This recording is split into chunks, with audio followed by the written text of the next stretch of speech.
Mga kababayan, ngayong araw po ng Biyernes, July 25, 2025, mas lumapit pa po ang mata o sentro nito nga pong si Typhoon Emong sa kalupaan po ng North Luzon. Especially kapag naglandfall na ito ngayong araw, ay direktang matatamaan nito ang Pangasinan at ilang bahagi po ng La Union. Si Bagyong dati naman po ay nakalabas na ng PAR pero nagbabadyang muling pumasok or mag-re-entry sa loob ng ating Philippine Area of Responsibility. Isa pa pong banta ng panibagong bagyo ating minomonitor pero nasa labas ito ng PAR. Well kabayan, kung bago ka lang, huwag mo nakakalimutan na mag-like and subscribe and then pa-hit ng notification bell para next update po natin ay mabilis po kitang ma-notify. Unahin na muna natin ang pinakalokasyon nga po nito nga pong si Typhoon Emong. Ngayon mga kaibigan, si Typhoon Emong po ay nandito na po sa coastal water po ng Luna, La Union. At lumakas ang kanyang hangin sa 110 kilometers per hour, severe tropical storm category. Pa-northeast ang kilos sa bilis po na 15 kilometers per hour. Kung makikita nyo mga kaibigan sa tinatawag po natin na forecast track and intensity, yung kanyang area of probability mga kaibigan, mapapansin nyo dyan na talagang sobrang lapit na niya sa kalupaan po ng North Luzon. At within the next 12 hours ay maglalandfall ito diyan nga po sa kalupaan po ng North Luzon at direktang maapektuhan ng area ng Pangasinan at ng La Union. So maging handa po yung mga lugar na aking binanggit mga kaibigan. So tignan din natin yung ibang mga lugar pa na posible niyang daanan. Within the next 24 hours po simula ngayon mga kaibigan bali ang mangyayari po dito, hapon naman po ito ng alas 2 mamaya. Andito na po siya sa coastal water po ng Calayan, Cagayan at medyo mas humina siya sa 75 kilometers per hour na lakas ng hangin, tropical storm category. Within the next 36 hours, ito naman ay pagdating po ng July 26 ng madaling araw ay meron na siyang direksyon na 325 kilometers northeast of Itbayat, Batanes. 55 kilometers per hour na lamang ang lakas ng hangin niya dyan, tropical depression category.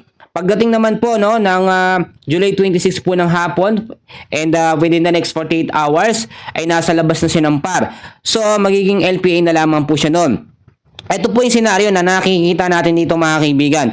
Dahil nga po itong si Bagyong Dante officially nakalabas naman na ng ating Philippine Area of Responsibility. May tsansa na naman po ito na muling bumalik sa loob ng ating PAR. So paano mangyayari yun? Nakalabas na nga yung bagyo tapos babalik pa. Yung sinasabi ko na pagbabago ng direksyon, na biglang pagbabago ng direksyon, nangyayari po talaga usually sa mga bagyo. Kung mapapansin nyo, halos katapatan niya lang kalapitan niya lang, ito nga pong si Bagyong Emong. Si Bagyong Emong ay nasa typhoon category at inaasahan yung pinakamalakas niya ay mamimit niya yung super typhoon category and hopefully wag naman po sana mangyari yun. Kaya etong sinasabi natin sa Bagyong Dante, nahahatak niya kasi mahina po. Mahina na yung epekto nitong si Bagyong Dante. Kaya may tsansa na mag-re-entry siya o muling bumalik po sa loob ng ating Philippine Area of Responsibility. Pero yung pagsasanib ng dalawang bagyo o yung interaction ng dalawang bagyo, in terms natin yan, tinatawag din natin yan na Fujiwara effect, medyo malabo nang mangyari dahil mahina naman na itong si Bagyong Dante. So yung posibilidad na pumasok siya sa PAR, ang palalakasin lamang nitong si Bagyong Dante, tutulong lamang siya para lumakas yung habagat. Magkagayon man mga kaibigan, hindi lamang si Bagyong Dante ang ating minomonitor. May isa pa po, na sama ng panahon or bagyo. Isa na itong ganap na tropical storm actually mga kaibigan, At kung makikita nyo, ito po ay merong lokasyon ngayon na 2,055 kilometers east of Eastern Luzon, Meron pong lakas ng hangin na 65 kilometers per hour at may bugso na 80 kilometers per hour. Pa-northwest po ang kilos sa bilis na 20 kilometers per hour. So hindi naman ito nakikitaan ng potential na papasok po sa loob ng ating Philippine Area of Responsibility. Pero posibleng palakasin nito ang epekto ng habagat, sa kanlurang bahagi po ng ating bansa by next week, Kahit nasa labas po yan ng PAR mga kaibigan, basta nasa kasagsagan ng lakas po nito nga pong habagat, patuloy pa rin yan lalakas.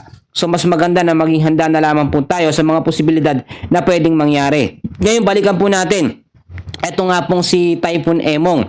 Nakataas pa rin po mga kaibigan ngayong araw ang storm wind signal number 4, no? Tinaas na yan sa pinakamataas niya mga kaibigan. Signal number 4 tayo, no? Dito po sa ilang bahagi po ng south western portion po ng Ilocos Sur.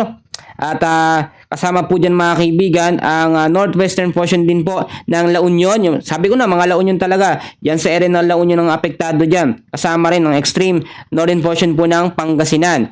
So, posible din naman na maibabayan once na humina yung epekto nito nga pong si Typhoon Emong. Pag sinabi natin na signal number 4, meron ho itong warning lead time na 12 hours. Ibig sabihin, sa span po na 12 hours, dyan po yan mararamdaman. No? Hindi naman automatically agad-agad. Or yung minsan, pabugso-bugso yung lakas po ng signal number 4. Usually, malakas yung hangin niya. Nagre-range po yung hangin niya sa 118 to 184 kilometers per hour. Nakataas pa rin tayo sa signal number 3 mga kaibigan sa ilang bahagi po ng Ilocos Sur, the rest po ng La Union, kasama ang northern at western portion po ng Pangasinan. Kasama rin dyan mga kaibigan ang southern portion po ng Abra at kung titignan nyo ang ilang bahagi din ng western portion ng Mountain Province. Ilang bahagi din po mga kaibigan ng mga lugar dyan ay apektado po, no? Kasama yung Benguet mga kaibigan. Ito nga pong signal number 3. Nakataas din ang wind signal number 2 natin sa Ilocos Norte, the rest po ng Pangasinan, the rest ng Abra, Apayao, Kalinga, the rest ng Mountain Province, Ifugao, the rest po ng Benguet, no? Babuyan Islands, the northern at western portion po ng mainland Cagayan. So yung mga lugar na yan, mag-ingat sa banta na posibleng pagbabaha at landslide. Kasama din dito ang western portion po ng Nueva Vizcaya. At dito naman tayo mga kaibigan sa signal number 1 natin, merong warning lead time na 36 hours, lakas ng hangin na 39 to 61 kilometers per hour sa area po ng Batanes, the rest ng Cagayan, western at central portion po ng Isabela. So hindi lamang yan mga kaibigan, kasama rin ho dyan ang ilang bahagi po ng western at central portion po ng Nueva Ecija. Kasama rin ang Quirino, the rest po ng Nueva Vizcaya, the rest po ng Zambales, Tarlac at northern portion po ng Pampanga. Mga kaibigan ko, dahil pa rin sa banta nito nga pong si Bagyong Emong o Typhoon Emong, ay meron din tayong tinatawag na heavy rainfall, no? O dami ng pag-uulan na posible nga pong maranasan. Mga kaibigan, narito po ang mga lugar na apektado nga po, no? O dami ng ulan na mararanasan natin dahil kay Typhoon Emong. Inaasahan ngayong araw hanggang bukas po ito, no, ng hapon, ang ina-expect natin ay 50 to 100 mm sa dami ng ulan sa Cagayan, Kalinga, Payao, Isabela, Nueva Vizcaya at Nueva Ecija. 100 to 200 mm sa dami ng ulan sa Ilocos Norte, Abra, Mountain Province at Ifugao. 200 mm sa dami ng ulan sa Ilocos Sur, La Union, Pangasinan, Zambales at Benguet. Inaasahan din, no, by tomorrow at hanggang Saturday po ng hapon yan mga kaibigan. Ito yung sinasabi natin mga kaibigan na 50 to 100 mm sa dami ng ulan sa Ilocos Sur, Abra, Mountain Province at Kalinga. 100 to 200 mm sa dami ng ulan pa rin sa Ilocos Norte, Apayao, Batanes at Cagayan. Dahil pa rin sa lumalakas nga po na habagat, dulot nito nga po si Bagyong Emong at ni Bagyong Dante, kasama pa yung panibagong bagyo na minomonitor natin. Ang southwest monsoon po ay patuloy ding lumalakas. Inaasahan ngayong araw ang 50 to 100 mm na dami ng ulan sa Metro Manila, Bulacan, Rizal, Quezon, Aurora, Quirino, Oriental Mindoro, Palawan, Marinduque, Romblon, Camarines Norte, Camarines Sur at Albay. Meron din tayong 100 to 200 mm sa dami ng ulan sa Pampanga, Cavite, Batangas, Tarlac at Laguna. Meron ding 200 mm more or less sa Bataan at Occidental Mindoro.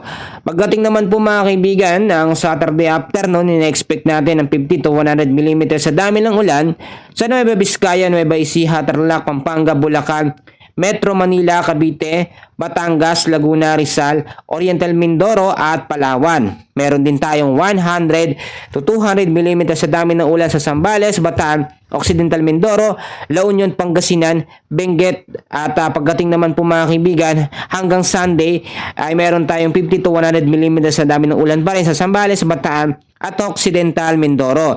So mga kaibigan, ngayong week talaga sobrang maulan pero ina-expect naman natin lalabas din, no? After maging malakas na bagyo, ito nga po si bagyong Emong, unti-unti naman na siyang hihina.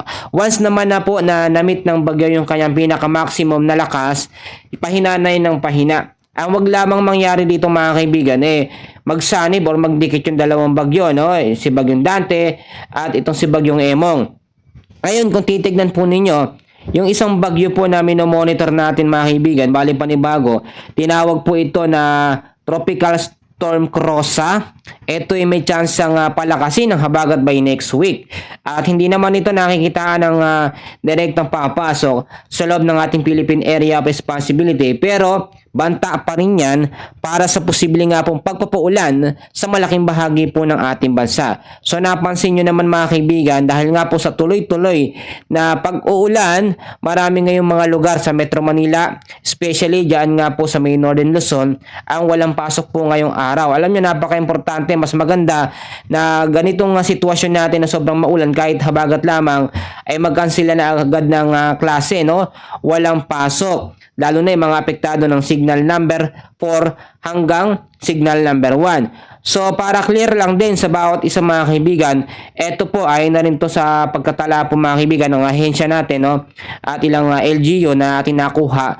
Wala hong pasok ngayong araw po ng Friday, all levels po, no? Ito, isa-isahin po natin dahil po ito kay Typhoon Emong. Kasama sa walang pasok ngayong araw ang Metro Manila, Ilocos Sur, La Union, Benguet, Pangasinan, Zambales, Bataan Occidental, Mindoro, Ilocos Norte, Abra, Mountain Province, Ifugao, Tarlac, Pampanga, Cavite, Laguna, Batangas at Palawan. Kasama rin sa walang pasok ngayong araw ang Apayao, Cagayan, Kalinga, Isabela, Quirino, Nueva Vizcaya, Aurora, Nueva Ecija, Bulacan, Rizal, Quezon, Camarines Sur, Camarines Norte, Albay, Marinduque, Romblon, Oriental Mindoro at yung mga lugar na yan mga kaibigan. So ang sinasabi natin mga kaibigan, dahil yan sa pinagsamang lakas, ito nga pong si bagyong Emong at ito nga pong habagat. Magkagayunman, maging handa po tayo sa mga posibilidad na pwedeng mangyari. Dahil posible pang ding mas lumakas pa o magbigay ng matinding pinsala. Ito nga pong si Typhoon Emong. Nakikitaan siya mga kaibigan, take note, no? Papaalala ko, nakikitaan siya na magiging super typhoon category, pero medyo less yung chance dahil posible magbago yung pagkilos nito bawat oras. Ngayon, ang dami kong pinapaalala sa inyo. Kapag merong bagyo na ganitong sitwasyon, unang-una, suriin natin ang ating mga emergency kit. Siguraduhin hong kompleto ang mahalagang gamit. Ano ba yon? Tulad ng pagkain, tubig, first aid kit, at flashlight. Secure mo natin ang ating labas ng bahay tulad na lang po ng mga halaman, furniture at iba pang mga bagay na maaari pong maging sanhi ng pagkapinsala natin. Yung mga debris, yung mga yero, yung mga nasirang mga puno, natumbang mga puno mga kaibigan, mag-ingat, i-check natin yung mabuti. Siguraduhin din meron tayong plano para sa evacuation at alam natin yung mga lugar kung saan pwedeng mag-evacuate kung sakaling nandun na tayo sa maximum tolerance, no? Ibig sabihin yung talagang yung baha matindi na. Alam ko marami na nag-evacuate pero yung mga lugar na talagang patuloy pa rin hindi umaalis, kung kinakailangan umalis na kayo mga kaibigan para sa safety po ng bawat isa. At habang may bagyo naman, ito paalala ko, napaka-importante. Meron tayong typhoon category ngayon. May chance maging super typhoon. So manatili lamang sa loob ng bahay, iwasan ang paglabas. Maliban na lamang kung mayroong importanteng bagay o kinakailangan na gagawin sa labas. For example, bibili kayo, no? May susunduin na kamag-anak o yung mga importanteng bagay mga kaibigan, alam nyo na ho yun. At siguraduhin din mo isa pa tayo na pagkain, tubig, para sa ilang araw, yung tatagal ng 3 hanggang 4 na araw dahil napakahirap mong labas na labas kapag ganitong klaseng may mga bagyo tayo. 3 nga monitor natin so wag na tayong magmatigas mga kaibigan. So mag-monitor din tayo ng update po sa balita, hindi lamang sa aking channel, sa news, sa TV mga kaibigan, sa radyo. Napaka-importante po niyan. So mga kaibigan, umiwas din tayo sa paggamit ng mga electrical appliances. Siguraduhin pong meron mga backup power source, no? Tulad ng flashlight, power bank, yung mga bagay na yun mga kaibigan, no? Dapat yung mga kuryente natin, yung mga sakit, hindi maabot ang tubig yan dahil delikado po talaga. So mga kaibigan, sa ngayon, yan muna ang ating update sa lagay ng ating panahon, and maraming salamat po sa pakikinig, no? And please paki-share, like, subscribe na rin mga kaibigan ng ating channel for more weather updates. Maraming salamat po.